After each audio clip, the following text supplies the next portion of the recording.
Assalamu alaikum. Amansыздарбы? Урматтуу ишкерлер, бизнесмендер, жакшылап көңүл буруңуздар. Биз бүгүн сиздерге сатыла турган даяр бизнес Ала Тоо кафесин көрсөтүп беребиз. Мына жолдун аркы бетинде турган кафе жалпы курулушу иштеп жаткан абалы менен сатылат туугандар. Бул Ала Тоо кафеси Бишкектеги Ала Тоо конушунун кире беришинде жайгашкан Новопавловкадагы чоң трассадан ичкери кирген Киров көчөсүнүн 4-чү дарегинде жайгашкан Ала Тоонун повороту мына ушул жер. Ала Тоонун башталышы мына ушул жер. Өзү Ала Тоо конушунда болгону бир кафе бар, ошол кафе дагы Ала Тоо кафеси. Азыр кирип бир катар сиздерге көрсөтүп берели. Ээси шашылыш сатып атат.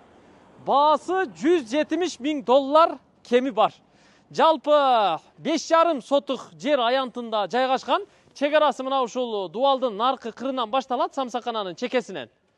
Көрүп турасыздар, сырт жагына мына шашлык, самса, тандыр деп жазылган. Бул жагы наркы дуалдын чекесине чейин бар такалат. Ушул көчө жагы. Унаа коюучу жайлары жол жагында бир 10 унаага кенен орундугу бар. Буга чейин бир топ жылдан бери иштеп келген кафе. Эми ушул кафени $170.000 шашылыш сатууга коюп атат. Бир бөлмөлүү батир болсо, же болбосо унаа болсо, ошол унааны же батирди берип, калганына акчалай нак төлөмү менен варианты бар туугандар. Баасын биз сиздерге эскерттик. Жер аянты 5,5 сотук, кызыл китеп, бүт документтери бар экен. Азыр бүт бардык шартын сиздерге көрсөтүп берели. Сырттан киргенде мына сол жакта, анан кафенин арт жагында дагы ушул жагынан кире турган бир аз орундуктары, сырткы ажатканалары бар экен, кампалары менен. Ал эми кафе 2 кабаттуу имарат болуп курулган. Жалпы аянты 280 чарчы метрден бир аз көбүрөөк, 300 чарчы метр десек болот. Бул жагында кухняны кошумча курулуштарын кошпогондо. Алдына мына навес жасалган, 7-8дей тапчан жасалган туугандар. Анан оң жакта болсо мына шашлык бышыра турган, самса бышыра турган, шорпо кайната турган очок каналары дагы өзүнчө курулган. Эми жүрүңүздөр, биз кафеге ушул жагынан кирип чекеден сиздерге обзор кылып тартып көрсөтүп берели. Азыр иштеп турган кафе туугандар. Келиңиздер. Мына биз кирип келдик. Киргенде эле бул жакта мына ажатканасы бар. Аялдардыкы өзүнчө, эркектердики өзүнчө. Киргенде кол жуучу жайлары менен. Бул жакка кире турган болсок, 2-чи кабатка чыга турган тепкичи бар. 2-чи кабатка чыкканда 6 тапчаны бар, 6 кабинасы бар экен. Ар түрдүү чоң кичине аралаш. Азыр ал жакта көрсөтөбүз. Ага чейин мына 1-чи кабаттагы ушул чоң залды сиздерге көрсөтүп берели. Бул ушу кафенин 1-чи кабатындагы чоң залы. Бул жерде көбүнчө анча-мынча чакан мааракелер өтөт экен, баталар өтөт экен туугандар, Куран окутуулар өтөт экен. Ушул жерге бир 70-80 адам ушул залга батат экен. Анан төрдө да бир 20-25 кишилик VIP кабина бар экен. Аны кошуп эсептегенде бул жерге өзү 100 киши кенен батат экен. Азыр мына бул жагына 4-6 кишилик орундук даярдаган көрүп турасыздар. Бул жакта ушу 4-6 24 киши ушул жагына батат. Мына жумшак эмеректери столу менен туугандар. Бул жакка болсо 3 стол даярдаган, булар дагы 4 кишилик. Булар болсо 6 кишиликтер. Полу кафел болгон. Бул өзү имараттын дуалы бүт кирпич, капитальный курулган имарат. Бүт жарыктар мына түрдүү жарыктар коюлган көрүп турасыздар. Кондиционер коюлган, терезелери бардыгы пластик. Wi-Fi интернет киргизген ушундай бир чоң зал. Бул жагында болсо барчиги бар экен. Ичкери кире турган болсок, мына бул жагы барчик. Анан мына төрүндө болсо келип карасаңыздар болот. Душевой бар экен мына. Көрдүңүздөр, бул жакка дагы отопленияларды киргизип коюптур. Ушу душевой бар экен. Мына аристондору коюлган, полу кафел болгон. Бул жердин кызматкерлери бир аз дарат алып, ушул жерде жуунганга бир аз орундугу бар экен. Бул жерде болсо чоң кир жуучу машина коюп коюптур. Бул жерде дастаркондорду, дагы бир каражаттарды жууп турганга мүмкүнчүлүк бар экен. Эми 2-чи кабатка чыгалы, кайра 1-чи кабатка түшөбүз. 2-чи кабатка тепкич менен көтөрүлүп чыга бере турган болсок, бул жакта жалпы намазкананы кошуп эсептегенде 6 кабина бар экен. Мына узунунан кеткен коридор, пардалары илинген, гүлдөр коюлган, ички тарабы мындай декор болуп жасалган туугандар. Потолоктору көрүп турасыздар, бүт гипсокартон, натяжной менен жасалып, лампалары бардыгы коюлган. Бул жак дуалдары боелгон. Бул тепкичтен чыкканда эле мына оң жакта 1-чи кабина, бул 8 кишилик кабина.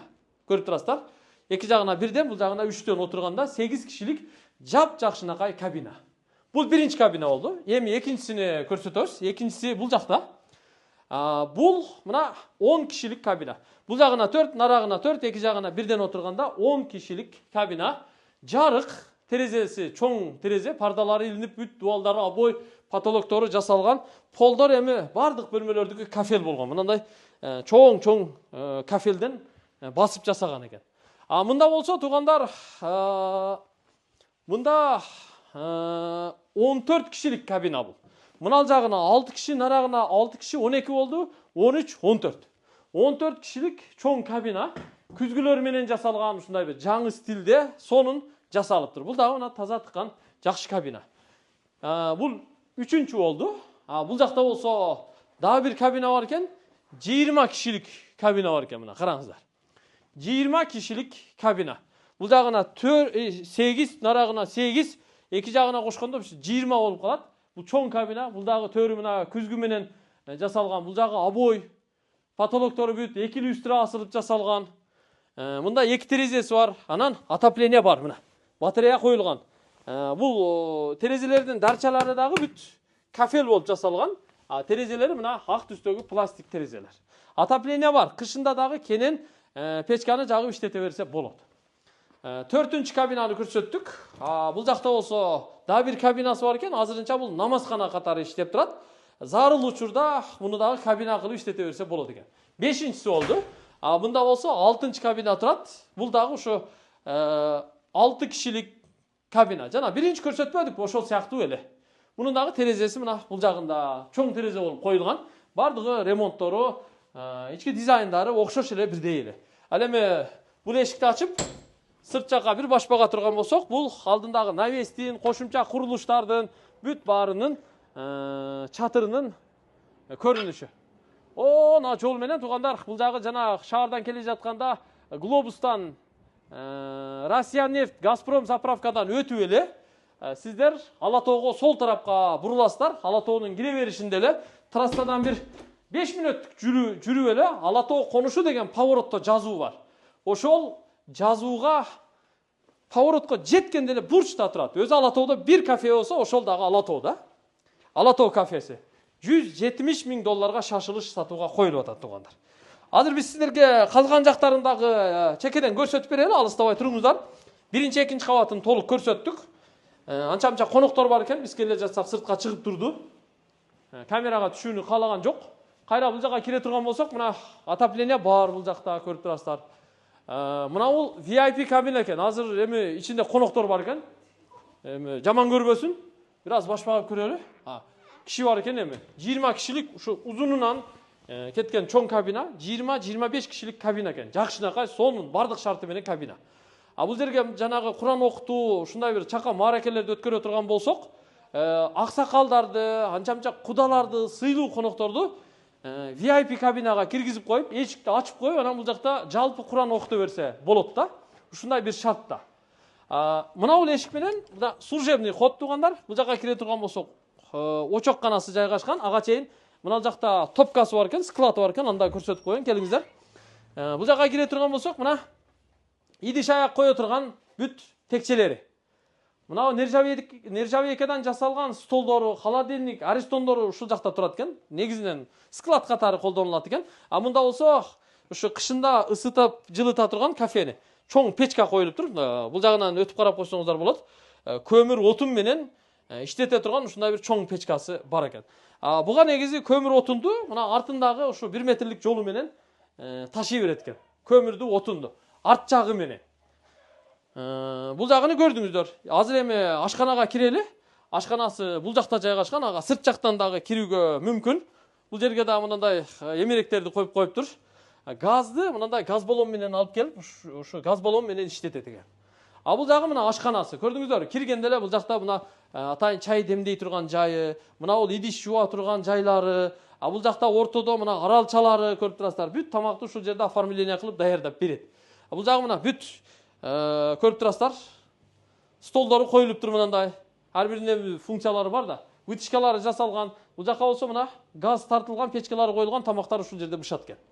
Оң жагында болсо мучной стол, морозильниги, пекарный печкасы, ушулар дагы бардыгы коюлуптур. Суу киргизилген, отопление киргизилген, ана саркынды суу ошо сыртта септик бар экен, септикке кетет экен туугандар. Анан газ дагы ошо быйыл тартылып келиниптир, бирок бул жака азырынча кире эле экен. Бул жака тартып киргизе эле экен, эми жылдын аягына чейин уруксат берсе, бул жака киргизип алсак аябай жакшы болот дейт. Биз нарагынан кирип, биринчи кабат, экинчи кабатты көрүп, через кухня бул эшик менен чыгып калдык. Сыртта дагы мындай көрүп турасыздар, барчиги бар. Анан сыртта 8 тапчаны бар экен. Мына биринчи тапчан, экинчи тапчан, үчүнчү тапчан, төртүнчү тапчан. Булар бардыгы жайында иштеп келген, иштей турган тапчандар экен. Мына жакта болсо 2 тапчанды бириктиргенде VIP чоң тапчан болуп калат экен. Бириктирбесе анда 2 тапчан болуп калат экен. Бүт столдору мына көрүп турасыздар, тизилип турат. Бул эми бир аз күн жылыса, булар уже иштеп баштайт экен. Жалпы 8 тапчан бар экен. Ана мына жакта да бир кошумча бөлмөсү бар экен, андагы көрсөтүп кое берели. Ичине эч ким кирбеппи? Бул жак эми азыр комната отдыха, ушул жерде иштегендер үчүн комната отдыха бар экен. Муну дагы бир кабина кылып иштетсе болот негизи. Дагы бир нерсеси калды. Бул жака келе турган болсок, ушу сырттан кирип келе жатканда аркадан эшиктен киргенде туугандар. Оң жака бурулуп, мына жака кире турган болсок, бул жакта болсо ошо очоккана, тандыркана бардыгы ушул жакта жайгашыптыр. Сырт жактан дагы ачыла турган эмеси бар экен, форточкасы бар экен. Мынанда болсо самса тандыры курулган, вытяжкалары менен бардыгы. Мында болсо 2 казан турат. Ошо той маарекеде жанагы көбүрөөк килограммдагы пловту же болбосо союшту ушул жерде бышырганга мүмкүнчүлүк бар экен. Бул жакта да бир жанагы самсанын камырларын даярдай турган чакан бөлмөсү бар экен. Бул дагы пайдаланылат. Камыркана деп койсок болот. Бул жагында болсо шашлык бышыра турган чакан бөлмөсү бар экен мына. Шашлык ушул жерде бышат экен, шишкебек. Көрдүңүздөр? Бүт вытяжкалары менен жасалган. Мына жагында чогун үйүп коюптур, ысык болуп күйүп турат туугандар. Шашлык ушул жерде сонун болуп бышат экен. Бул жакта ушу эттерин, фарштарын ушул жерде даярдап алып, ийнеге сайып алып, анан бул жака коюп пишире берет экен. Кыскасы туугандар, ушул даяр бизнес Ала Тоо кафеси шашылыш сатылат. Баасы $170,000 кеми бар. Бул навес жарыктары коюлган. Бүт фермаланып, оцинковка профнастил менен жабылган. Кечинде да жарык болот, жарыктарын жандырса, анан астына көрүп турасыздар, брусчатка басылган. 5,5 сотук жер аянты, кызыл китеп бүт документтери бар экен. $170,000 шашылыш сатууга коюп атат туугандар. Анан 170 эми албетте содалашасыздар да. Айткан суммага сатат беле. Сиздер содалашасыздар, бир баага келишесиздер. Канчага келишсеңиздер, вариантын сунуштап көрүңүздөр. Эгер шаардан бир бөлмөлүү батир болсо, батирди бизге берсин, эгер бизге жакса дейт. Анан калганын акчалай берсин деп атат.